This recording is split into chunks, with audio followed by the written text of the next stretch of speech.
Welcome into Rounding the Bases, the podcast about culture and leadership with a baseball twist, presented by Enterprise Bank and Trust. Hashtag no stopping you. Enterprise Bank and Trust was founded by entrepreneurs with the core focus of serving privately owned small and medium-sized businesses who have a story to tell. I'm a storyteller, so it's a great combination there with Enterprise. They've got the commitment to listen, learn, and guide clients to a lifetime of financial success. Enterprise Bank. Together, there is no stopping you. My name is still Joel Goldberg, coming to you still from the Kansas City Audiovisual Studios. They create engaging spaces. Check them out at kcav.com. First off, a quick shout out, as we are going live on the video stream with this in about a week before it'll be released on iTunes. My editor, Colleen Lotz, just had 24 hours ago a baby girl, her third child. So congratulations.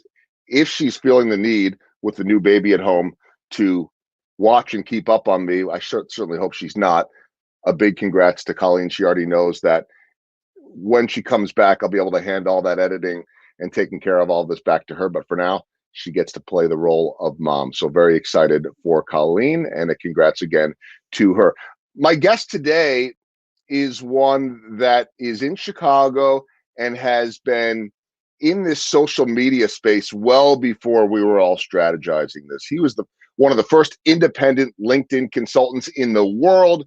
He's a personal brand strategist. He also happens to be a huge baseball fan and has a great first name, although he shortened it up with some initials. So I am excited right now to bring in Rounding the Bases, JD Gershbein, aka Joel. So we got two Joels here. I'm glad that you're JD. It helps kind of make things a little bit easier. JD, how are you?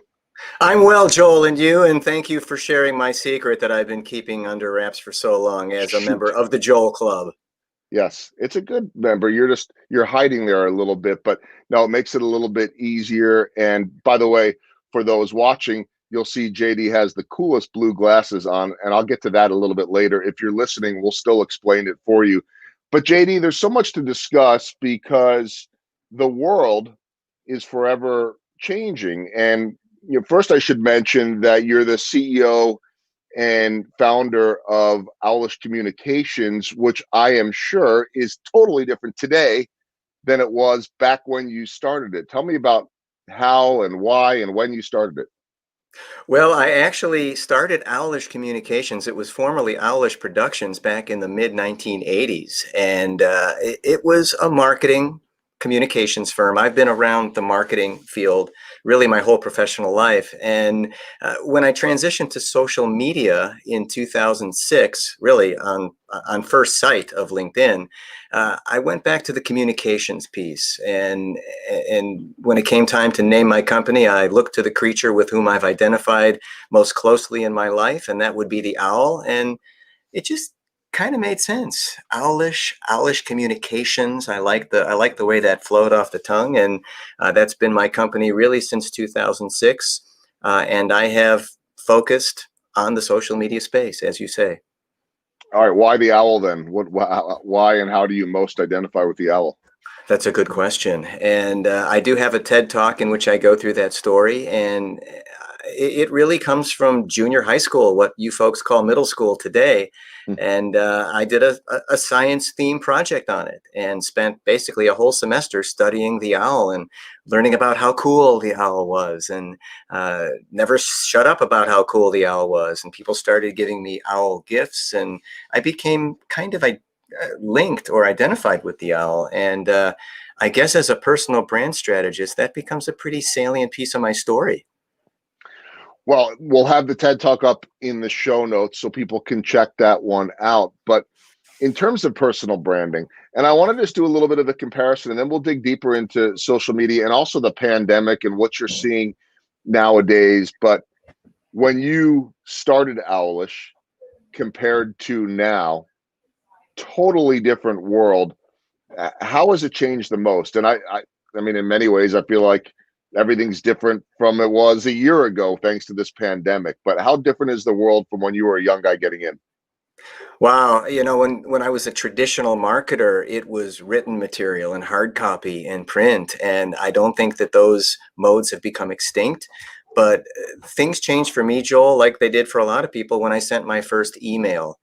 And then I realized that I was in the digital world. And I think digital citizenry now has been the biggest notable difference, or the most notable difference in how we've moved from this hard copy world and into the technology. When the moment I saw LinkedIn, I was doing search engine optimization for websites. So I was writing copy for people who wanted to get their websites found on a Google search other than their name at a time when those searches were relatively affordable. And now, as you know, everything is so hyper competitive, and people have turned to the social media platforms. And the big difference is that, man, it is crowded out there and it's noisy, and just getting above that noise to some level is a daily challenge. And my practice focuses on collaborating with people who truly want to bust through that noise and get seen and get noticed. It's interesting to me because in some ways, as everything is easier, it's easier to get your message out there. The story I like to tell all the time is that it's so much easier for a young kid coming out of college to get a job on, not easier to get a job on TV, but easier to let people know about yourself. And hey, here's my YouTube link within a matter of moments. But so can everyone else. So the playing field is even for everyone. We have more at our fingertips, but so does everyone else. With True. that said, you see a lot of people that disqualify themselves immediately because they go about it wrong. So what are some of the do's and don'ts right now of separating yourself in this? I mean, everybody knows, almost everybody knows SEO now. Everybody is gunning for the same things, but not everybody's doing it the same way. How do you differentiate yourself in this world? To your point earlier, I think at some point, Joel, we're going to have to stop calling social media and just call Mm. it media. I mean, we are all correspondents. We are all broadcasters now. Not everybody takes advantage of the opportunity, but anybody now with an idea and a video camera and the ability to string a few sentences together in a blog post can go out there and assert themselves on the system and become an authority figure, a thought leader, if you will. It takes a lot to get there. It takes a lot to be acknowledged. But at the same time, once you kind of hit that momentum and your stride and you keep releasing content into the bloodstream, ideally, you start to build an audience. So I think that's the next great thing we're seeing. Pandemic or no pandemic, is how we've engineered our networks and how we're now performing in front of them. You're a performer every day, whether you're broadcasting, whether you're on a stage, whether you're writing a book, whether you're at a networking event. It's showtime, and it requires showmanship, and we all have to bring it and show up better than we've ever did before. And by the way, not a performer just because I'm a broadcaster or because I'm a speaker. Doesn't that performer label really apply to any Everything. of us in any profession? We're all performing, and there's a fine line between performance art and business performance and salesmanship and the ability to go out there and build a platform, whether you're educating people, whether you're trying to market an online course, whether you're trying to get speaking gigs, whether you're trying to get a few new clients. We're performing, make no mistake about it. With that said, we're being judged on our performance every single day. So I want to get back to what I think is the negative side of social media. And I love the way you just described it as basically being media, because I so often, and I don't feel like getting into all the politics, get frustrated when everyone blames the media. Blame the media. Oh, there's the media again, whether it's the term fake media or just, oh, you can't trust the media. Now, look, you know as well as I do, and you spend a lot of time around the media, and I want to talk to you about that later, that there are plenty of bad elements about the media. There are also a lot of good ones, just like any other profession, but the lines have been blurred. What is the difference between you throwing out a tweet with some information versus the news reporter at Channel 5, NBC 5 in Chicago, where you're at? maybe they have a bigger following, maybe they don't. But if it catches and it goes viral, it becomes news whether you want it or not. So there's a lot of bad out there, and Indeed. a lot of people, even just in the business world, that are going about things the wrong way, and they muddle things up. They muddy the waters. So how do you separate that? How do you let your content speak for itself, or your brand speak for itself amidst all the noise? The interesting thing is that none of these platforms came with instructions. They basically came out of Silicon Valley and the minds of the great technologists. Here you go, folks. Have a nice life. We're here if you need us, maybe. Uh, Now we have these platforms available. They have been enriched. They have disrupted the disruption. I mean, we have new versions of these platforms coming out every day. They're trying to get better. They're trying to take care of the privacy and security issues around them. But still, it's social media. It's wide. It's pervasive. We've habituated around them. It ain't going back anytime soon, if ever. It can't, because now you've basically put traditional media in the hands of us common folk. So everybody, as you say, in a level playing field, can have a voice. It depends on the amplitude and modulation of that voice. I think the key thing is that we're seeing people step in it every day on social, aren't we? I mean, come on, every single day someone is imploding their career or saying the wrong thing, forced into crisis containment or apology mode, and that ain't right. We should be using these platforms for the greater good, to promote ourselves, to extol the merits of our platforms and the benefits and the virtues that we bring, as opposed to just being malignant and suppressive to others. The system is in place to help everybody, and we're all given the same opportunity to take advantage of it. Some people do it very, very well. Others want to do it very, very well, but for some reason are limited or inhibited, and others outsource it. They get people to do their social media for them, and that can be dangerous. But at the same time, it's there. It ain't going away anytime soon. We have to just be better digital citizens and learn how to use these, and realize from the mistakes that we're seeing all over in all walks of life that people can use these to their detriment. I have a follow up to that, and I don't know that you know the answer. I don't know the answer on this. We'll I, try. we'll try. I'm not expecting people to be perfect. I'm not. I put out typos all the time. I'll make mistakes. Try not to. I understand the immediacy of getting that tweet out there. You want to be the first. You want to be the one. So there is that element of old school journalism and news, in the sense of wanting to be the one to break the story. But there are no ramifications for getting it wrong. You don't lose your job if your information is wrong. You delete the tweet, or you live with it, and who cares? Fine. That's where everything has been mixed up and muddled again. But why do people make so many catastrophic mistakes? And I'm talking about important people. I'm talking about people with big followings. Where's the common sense? Where and why are we losing that?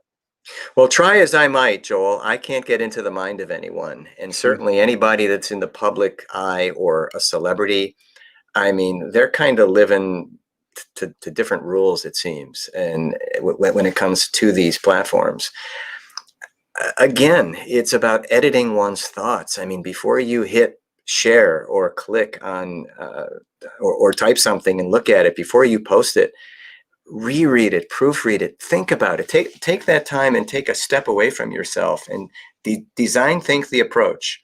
Is this going to benefit me, or are people going to come after me? I'm not in political conversations. I'm not in these incendiary threads where people really start letting it rip. I'm an observer. I'm a social scientist, a social psychologist. I'm interested in the behavior around it. But rather than harp on the mistakes that people make, I like to focus on what's good about it. And the fact is that they are using the platform as an outflow of their thought process. That's a huge thing. Many people don't do that. Mm-hmm. And until you've sat next to a technophobe, you really don't understand how technology can have such a suppressive effect on people. But again, I can't get into the minds of people. I don't live in that world. I don't follow all that many people on social media, or at least in the Twitter, Instagram, Facebook world. I live on LinkedIn. I'm interested in what the business community thinks, because personal branding in my world encompasses how we're perceived by the people whom we wish to serve. Those are our clients, those are our potential clients, those are our employers, our employees, our colleagues, our first degree connections. So the business conversation makes LinkedIn a very unique platform, and that's where I've chosen to spend my time. It's a little bit more of a buttoned up, politically correct platform. I find that I spend less time having to put out fires. That's the wrong way to put it, by the way. I'll rephrase that. I spend less time ignoring on LinkedIn than I do. I mean, the mute button's beautiful on Twitter. Somebody It sent, is. somebody sent me something the other night saying, "Why are you wearing a mask in your profile?" And I could immediately see the guy just wanted to pull me into a BS political thing. I'm like, mute. I got no interest in this. It serves nobody any good at all. You don't see as much of that on LinkedIn. So it does seem to be a safer, more productive place, minus the, daily message from someone that's never met me that is sending me their Calendly to say, hey, we need to meet. I can help you. And they're offering something that I already have, that type of thing. And you just delete those. But I'm wondering, what was day one like on LinkedIn, or at least day one for you, as you suddenly saw this and said, ooh, I want to move into this space, and you did it very Yeah, I early. like this, huh? I What like did you this a see? lot. Yeah. I I came to it very serendipitously. I knew I would have found it anyway. I was at an event where a couple folks had it up on their laptop, and I kind of leaned in and I said, "Hey, what is that?" And someone said, "Well, it's a social networking site for business."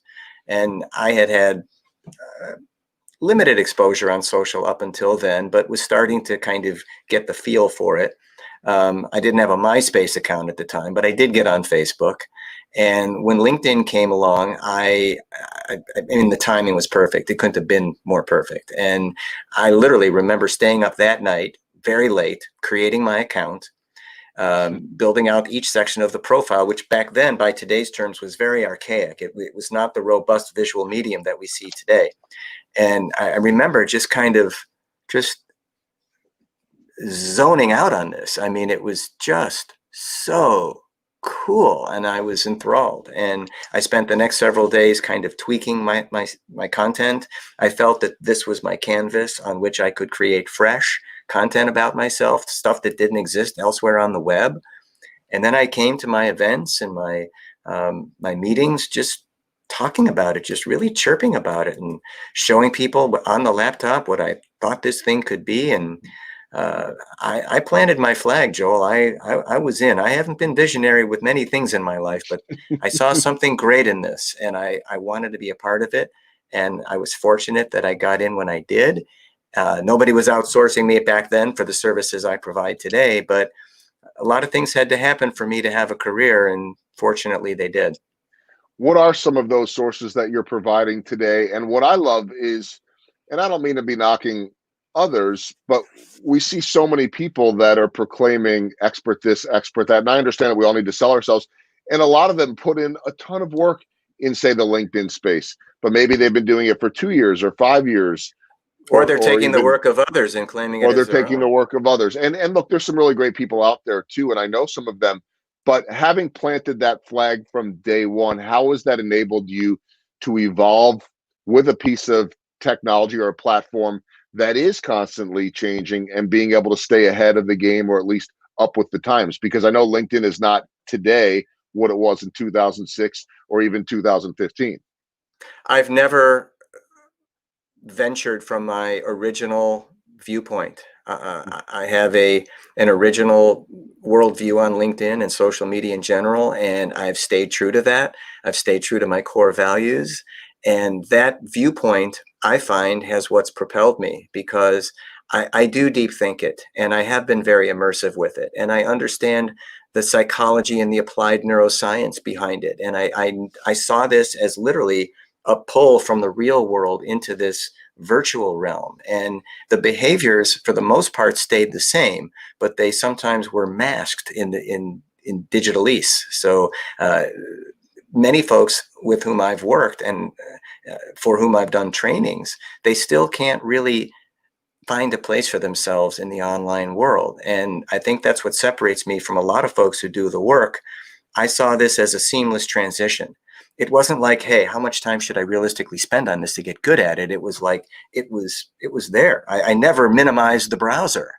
I was feet on the floor in the real world, but then I was on my mouse clicking around here and there, almost kind of looking at the LinkedIn site from a drone's eye view, looking down on it and just kind of letting my eyes go into soft focus and just picking stuff out that I could apply, discarding the rest, bringing that to my talks. And before too long, I got known as a speaker, and I was ubiquitous on the speaker trail, and just shared perspectives that were uniquely mine. I never borrowed from anybody. I don't follow anybody else in my trade. So when people started declaring themselves as experts, I found it quite insulting because, if you're going to be an expert since 2018, I'm not really sure where the merit is on something like that. You can get good at it, and there are plenty of people who are good at it, people who are more technologically inclined than I am. But I just approach it differently, and I never self-declare out of first person that I'm an expert, because, Joel, that would imply that I'm done learning, and I feel I'm just getting started with it. I love that perspective. One more on LinkedIn and more related to this pandemic. How do you see navigating these times right now? How effective can LinkedIn be to help bridge some of those gaps for people that aren't able to be face to face right now? And that's only ramping up in terms of winter and this second wave. So what's the change? What's the benefit? What are you able to do? What are your clients able to do in leveraging this tool? Well, like a lot of folks, I had a lot on the line coming into the pandemic. I was getting ready to advance some very cool broadcast media initiatives. I had a live educational platform.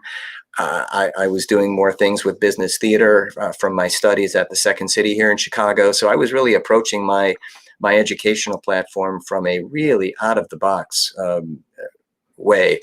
And then the pandemic came, and I pivoted within the pivot, and I went back hard into LinkedIn, which was what got me to the dance. And I found that the game was coming to me, and people who had postponed a study of LinkedIn or neglected it altogether were suddenly reaching out to me and saying, hey, I'm rebranding. I have no clue as to how I should go about doing it. I've really never updated my LinkedIn profile since the time I created my account. And people were truly coming from a place of pain, and they could not extract value from the site after 10 plus years of being on it. And that was what was really eye-opening to me, Joel, is that people, even now in a pandemic, with this big bubble of time we've all been given to reassess ourselves, they had no idea where to go. They couldn't pull elements of their narrative out. They didn't know what kind of story to tell. And many of them were downsized from corporate America and looking to become entrepreneurs. So they literally were starting from scratch. So I've been in some amazing engagements with people who are literally discovering LinkedIn for the first time. And that's been it's been quite revelatory. And it gets me back to my coaching and consulting, which I missed, but at the same time, probably doing it at a much more mature and sophisticated level than ever before. The pandemic has taught us that it is important to have a robust online presence, that LinkedIn, in combination with Zoom or the web conferencing platform of your choice, I think it's safe to say that Zoom has done a pretty good job of being the all-inclusive there. These are our lifelines in business right now. If we're to achieve anything during COVID and to set us up for the recovery, it has to be done through LinkedIn on Zoom for business. And I would just take that a step further to say that there's an opportunity because of it. And there are many that are going to shy away from it or aren't comfortable with it. There is a lane right now for people that are willing, and companies, to embrace this, of saying, hey, we don't need to sit still and wait for this thing to end. We have the tools right here to still be very productive. May or may not like it as much as the old ways. but this is very doable. And you're seeing companies and individuals, whether it be their personal brand or whether it be the bottom line, that are succeeding because of these technologies. I can't stress that one enough. Now, The proactive ones are the ones who are going to create their own no destinies out of question. this. On a scale of 1 to 10, where are you in terms of being a baseball fan? There isn't a scale out there that can measure it. Somewhere, I'm a baseball guy from day one, man. somewhere around 15 or 20 on the scale of 1 to 10, or wherever, however high it can go. Cubbies through and through, right? I have to say yes. Okay, that's not a bad thing. I mean, if I was Well, talking I'm to you talking to in, a Kansas City guy. I know that you're a Royals yeah, man. guy. So, and how cool was it that the Royals win, and then the next year, my Chicago Cubs win?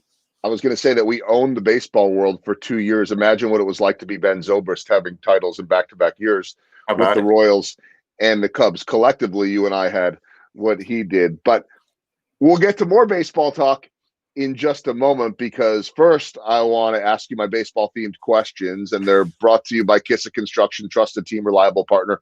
Check them out at kissickco.com.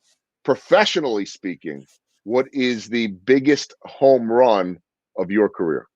I would say the biggest home run of my professional career was getting a chance to deliver a 4-minute speech on Capitol Hill on the future of social media in advance of a global summit being held between the countries India and Japan. I never made it to the summit stage overseas, but I was flown in for the day and presented on Capitol Hill with dignitaries and cool people in navy blue suits and regimented red ties, and their aides and all of the people around that lifestyle. And it was so cool. And I said, to start the talk, I said, what on earth do you want with me? So that was probably my biggest home run. Were you nervous? Not really. I was just more awestruck than nervous. I thought internally, I'm saying, look where the hell I am. I mean, I wish my mom and dad could have seen it. Really cool. Okay, how about a swing and a miss? And what did you learn from it? Well, years ago, before I got into the marketing communications world, I was groomed to become a physician. It never happened, but I did make it to medical school. And I wouldn't say that it was a miss, but I took myself out. I actually I went to the manager and I said, take me out, Skip. I don't think I can do this. And I left medical school on my own volition, 8 months into my first year. So I guess that would have to classify as a swing and a miss. Very I nice. tried it, just didn't make contact. And very smoothly dropping the baseball metaphor in there. I knew it was going to come at some point. Third question, baseball themed question, small ball. What are the little things that add up to the big things? This is the book that I'm writing that's coming out next month. Small ball. What are the little things that add up to the big things? Great question. I think the baseball term that a lot of the announcers favor these days is manufacturing runs. Mm-hmm. So how do you manufacture wins in business? If I were to apply this to the LinkedIn ecosystem, Joel, I'd put small ball, or the short game, if you will, on just using the site, using your intuitive powers, and using your ability to follow up and show up as a way to generate incremental business wins, little victories that lead to larger victories. It's all compounded. It's all incremental. Even if it just means going on the site a few minutes a day to learn something that makes you a better business person. It's putting this stuff together and applying what you've learned into the real world to make something great happen. And this is the discipline and preparation that ball players, and technically any athlete, anybody, would go through to just get better at something and improve. So the small ball version of what I do is just doing the little things that set you up for the bigger things. Love it. Okay, 4 final questions as we round the bases. The first one is going to take some time, so I'm going to just let you set it up by describing your relationship many, many years ago with a guy named Michael Jordan. Oh, you mean the basketball player? Oh, that guy. Yeah. Because there are plenty of people named Michael Jordan, Joel. Yes. Well, years ago, I've always been around the media. My first day of freshman year in high school, I joined my high school radio station, WNTH at New Trier High School, and it removed any fear I would ever have of speaking in front of a microphone or to people from that point on. I was 14, and I probably talk more like this than I do now. So my media experience through high school, through college, led to some TV experience as well. And I had friends around the media, so I would hang out at Wrigley Field a lot, and I knew all those guys in the traditional media, and I could speak their language and made friends with a couple of them. One gentleman in particular, a guy named John Morales, who was a bilingual sports broadcaster here in Chicago for Fox, and he was hired by the Bulls as the color commentator on the station that was going to carry the Bulls games in Spanish. And this was right at the start of their championship run. So this was 1990. So 1990, 91, and 1991, 92, for those 2 years, which were the first 2 championships of the first Bulls three-peat, where Michael Jordan really just exploded and became the most popular human being on earth.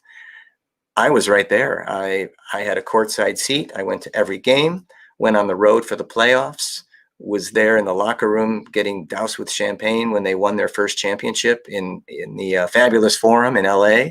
So I had some great experiences, and I had problems, telling people that. Who would believe me? Oh yeah, right, Joel. Michael Jordan knows you. But the truth of the matter is, you're in the media. It's work for you. This is what you're supposed to do. You have to develop relationships with your players and get them to give you the good speak every day. I was just some guy that was kind of moonlighting. But I looked like I belonged, and I established trust with Jordan right off the bat.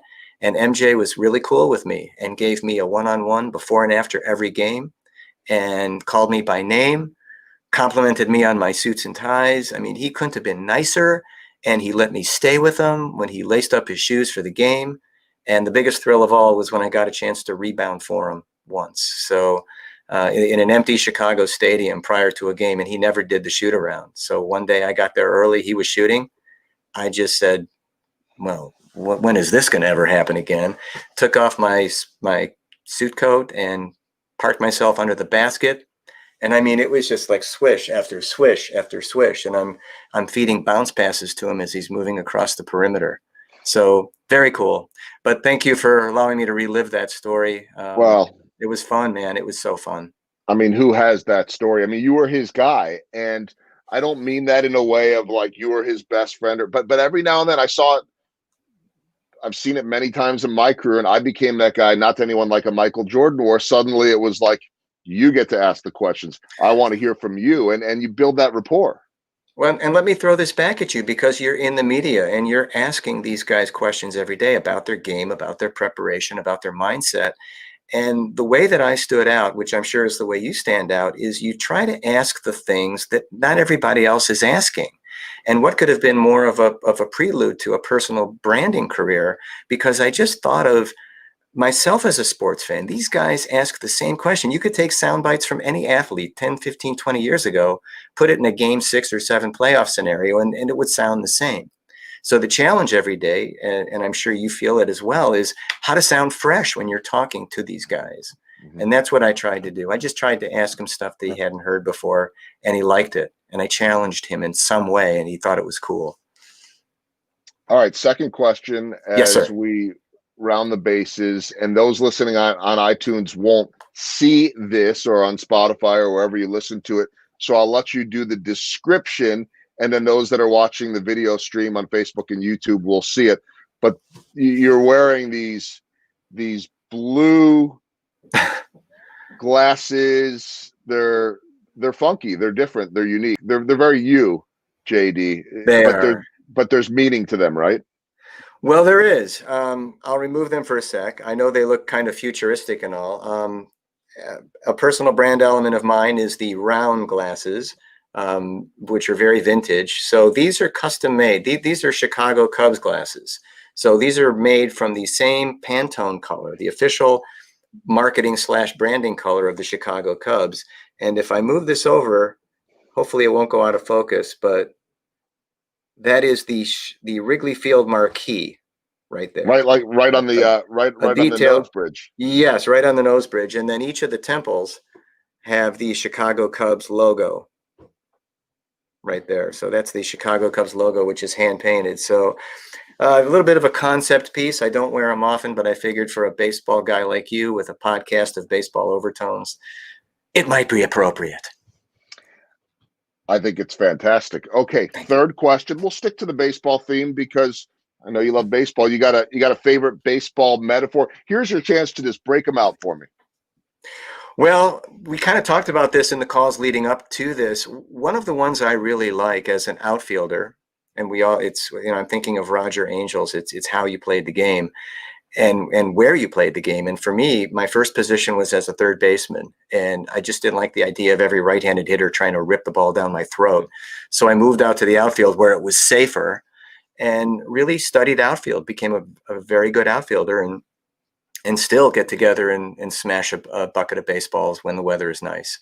But the outfield metaphor that I really like is one that you hear sometimes: taking the best route to a fly ball.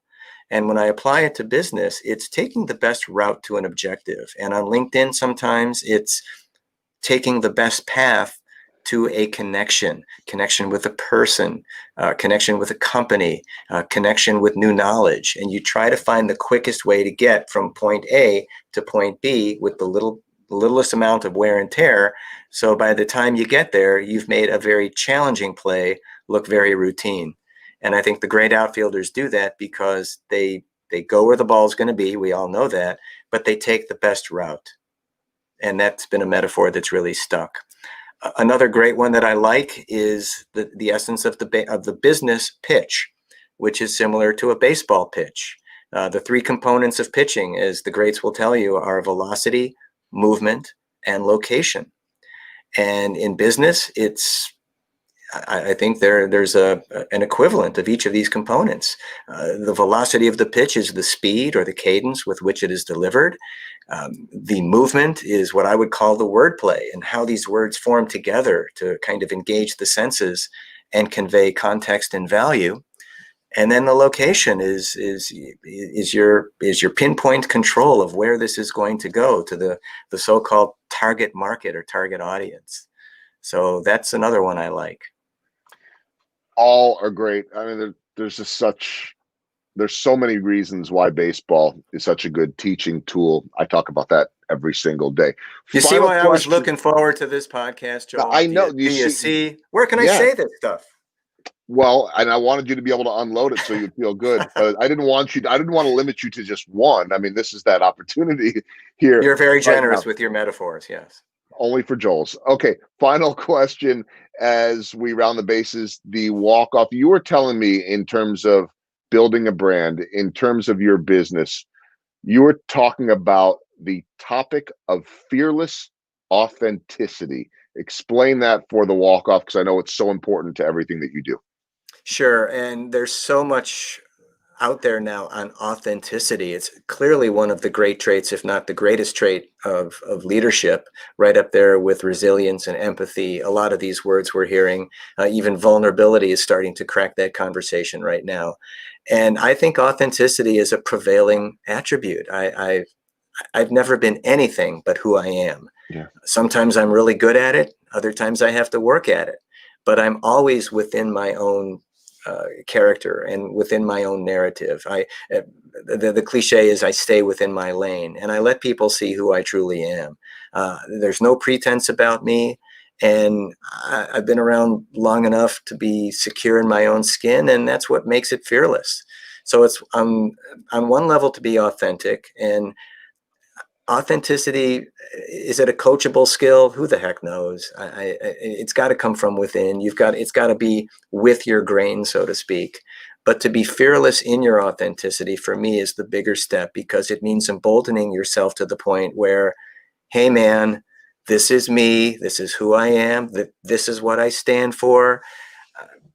I don't strive to be everybody's cup of tea. I strive to be an acquired taste. That's what gets me to the dance. And I tell people, especially in the online world now, you've got to bring a little bit more of yourself over the waterline and let people see who you are, and migrate as far as possible out of the comfort zone without it tearing you apart. And when you can do that, That's where you vanquish your fears and doubts about who you are and the value you provide.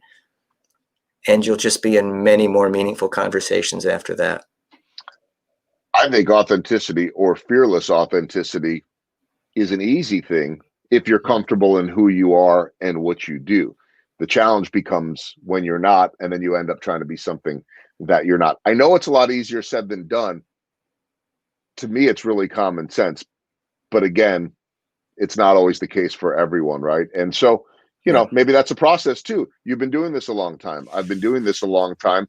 You are, I'm sure, more comfortable in your own skin today, therefore able to be even more authentic than when you were just finding your way. I think so. And I think there's an immense pressure to be liked and received well out there right now, especially in the online world where so many people feel like Yeah. they're living in a fishbowl. And basically we are. Here's my fishbowl. I mean, we're doing this in our homes now, and we're letting people in ways that we've never let them in before. For some, that's a real stretch. For others, it's okay, fine. Let them see the real me. I'll show up to, I won't shave for a week and I'll show up in a hoodie for my meetings. So I think we've kind of, the initial adjustment to the online world through the pandemic is there. It's now how we're going to set ourselves up for what's on the other side. And that means that we do have to let more of ourselves out there. We have to be available and present in the moment on all of these calls.